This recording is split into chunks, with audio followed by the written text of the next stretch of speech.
16.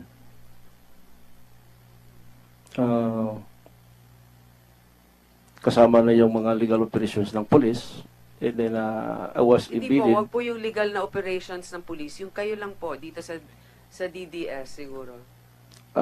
Kung sa DDS lang po, start with 1989. Sabihin na lang natin mga almost 200. Na kayo mismo po. Yes. May listahan po ba kayo ng mga pangalan na yon? Hindi naman para Wala- basahin wala. ngayon. Wala po. Wala. Pero nasa isip ninyo yan. Yes. Sino yung unang pinatay nyo? Hindi ko na po matandaan, Your Honor. O usually, yan ang mga natatanto sa isip ninyo. Ngayon, doon tayo sa technical na bagay. Saan ninyo kinukuha yung mga armas ninyo para sa DDS? Minsan po, bumibili kami ng mga unlicensed firearms, especially 45, M16. Meron kami. Ngayon, With the permission, just one clarification with the permission of Senator po. go ahead, Yung Senator. sinabi mo 200 ikaw mismo. Tapos nabagit ka ng 300. Collectively, Kasama yung may mga- grupo. Yes. Kasi minsan, Your Honor, ganito yan. Oh, okay. Kung minsan yung mga players namin ang titira, kami lang ang supervise o perimeter security. Kasi hindi naman titira ang players kung walang police. Ngayon po, dun sa mga nagamit ninyong, dun po sa mga binibili ninyo, saan po ninyo nakukuha yung pera para dun? Kay Sani po, to my understanding, Office of the City Mayor. Si Sunny, siya rin ba yung nagsabi sa inyo na wag pumunta dito? Wag magtestigo dito?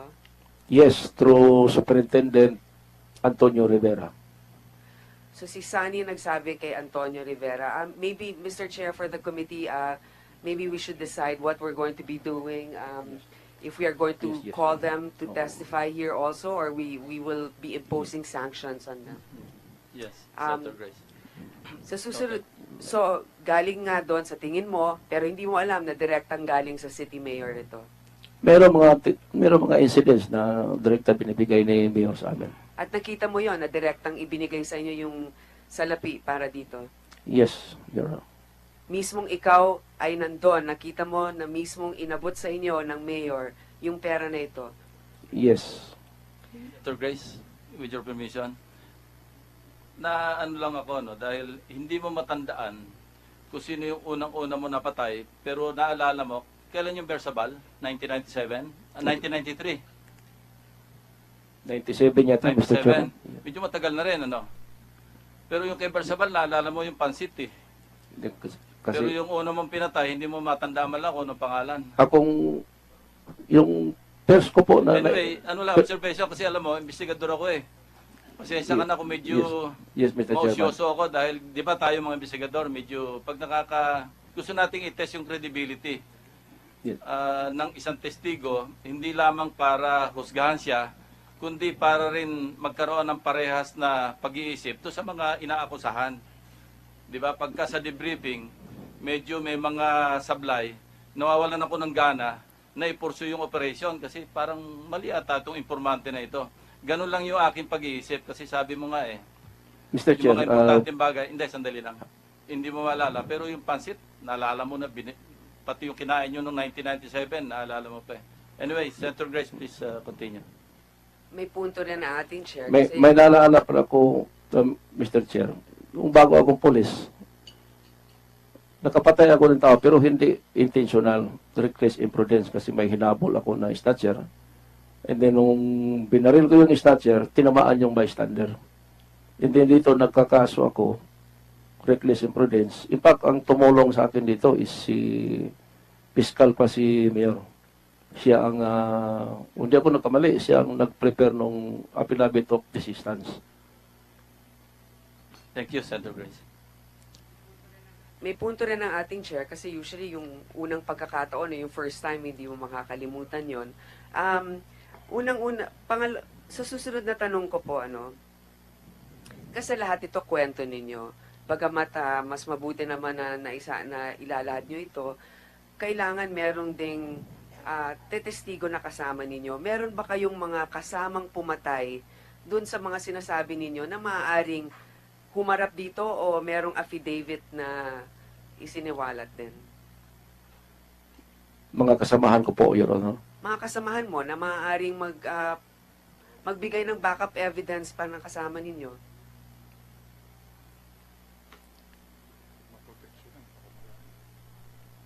Kung pangalanan ko po sila, hindi ko sure po na mag-back up sila sa statement ko, pero pwede ko po silang pangalanan.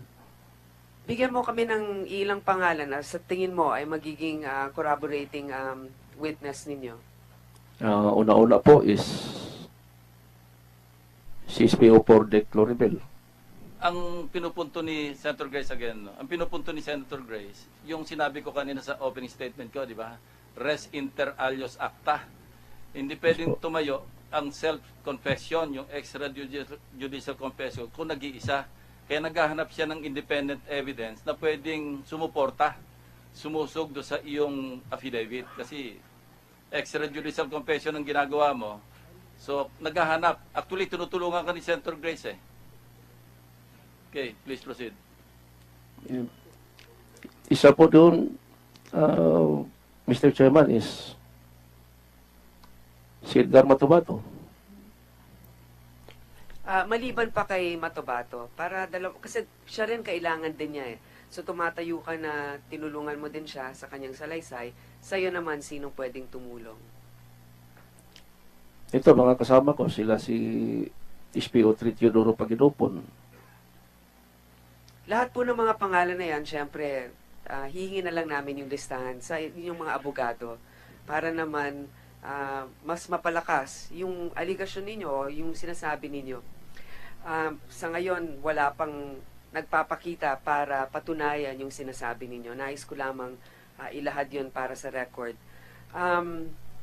May mga nabanggit po kayo na 5 mayor na nag-utos. Mr. Chairman, just on that point, may mga ibang mga testigo pa na lumalapit dun sa kaparian, kaya hindi rin naman pwede makompromiso ni Arthur Las Cañas. So I believe in time lahat naman yan will just fall into place. Chairman. Nais lang natin kasing ipakita na dito sa ating hanap ng katotohanan, dapat magkaroon din ng patunay na magbibigay ng value sa kanyang salaysay. May nabanggit po kayong 5 mayor na nag-utos din na pumatay kasama ng mayor ng Davao. Sino pa yung ibang mga mayor na nag-utos dito? Ba ito kay Bersabal? Personal po sa akin, Your Honor, wala po. Wala ba yun dun sa yung affidavit? Wala po. Okay, Matobato. Pero kayo, hindi po ninyo alam yung mga 5 mayor na yon. Wala po. Sa inyong salaysay rin, meron kayong sinabi na nung umpisa, ang mga habol ninyo ay yung mga drug pushers, yung mga drug dealers.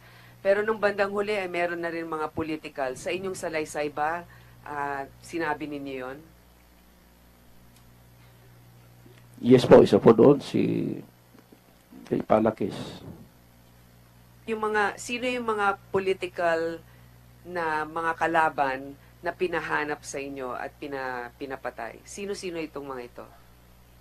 Pagka-remember ko, isa, si Barangay Captain Galyarte. Sino pa po? Si June Pala. John Palak. Sino pa po? Yung si Fred Soto. Sino naman po siya? Isa po itong part-time radio commentator, at the same time parang former barangay council ng Lahat po Bukana. yung mga political hits na yon, kanino po ninyo kinuha ang order na patayin sila? Dito kay Galyarte at kay Soto, kay Sunny Benaventura. Pero walang diretsyo mula sa mayor. Kay John Pala. Kay June Pala, siya mismo ang nagsabi sa inyo? Dahil doon nag-usap kami, nung nagkita kami doon sa isang mall, I understood na it was karugtong doon sa order ni Sunny Benaventura. paano niya diretsang hinayag sa inyo yon? Paano niya inutos? Kasi in a Visayan dialect, sinabi niya sa akin, Sabihin niyo po sa Bisaya, tapos i-translate na lang ninyo. naunsa man to pagpambos ninyo kang John Pala. Ito, Paki-translate, Senator Pacquiao. Paki-ulit po. Ulit. naunsa man to pag-ambos ninyo kang John Pala. Sa Tagalog po ano bang nangyari doon sa pag-ambush nyo kay John Pala? Tama? Yun ba? Tinanong ka o inutos sa'yo? Tinanong. So, tinanong. So, dahil doon, alam nyo na konektado siya. Yes, Your Honor. Dahil nalaman niya na tanungin kayo doon. Mr. Chairman, on that point, ano yung kasunod after nung sinabi nun, ano nangyari doon sa ambush nyo kay John Pala? Ano sagot mo sa kanya? Ang sagot ko sa kanya, sorry sir. Oh, Ang response naman niya, take time, ayaw pagdali. So, sinabi sa'yo na okay lang, parang take your time, hindi tayo nagmamadali. Ganun ba yon? Parang ganun. So, parang try and Basta try ang until you pinaka-word, succeed. ang pinaka-word niya, take time, ayaw pagdali. Okay.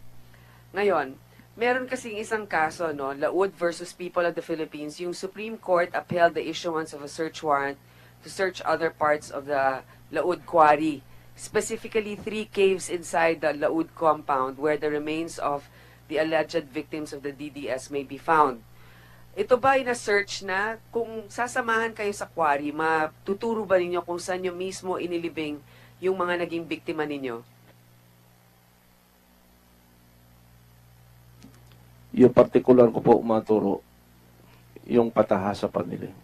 Yung pamilya na yon. Opo, Your Honor. So, gusto po natin malaman sa mga naririto ngayon, yung CHR, naimbestigahan na ba yon? Kasi alam nyo ngayon,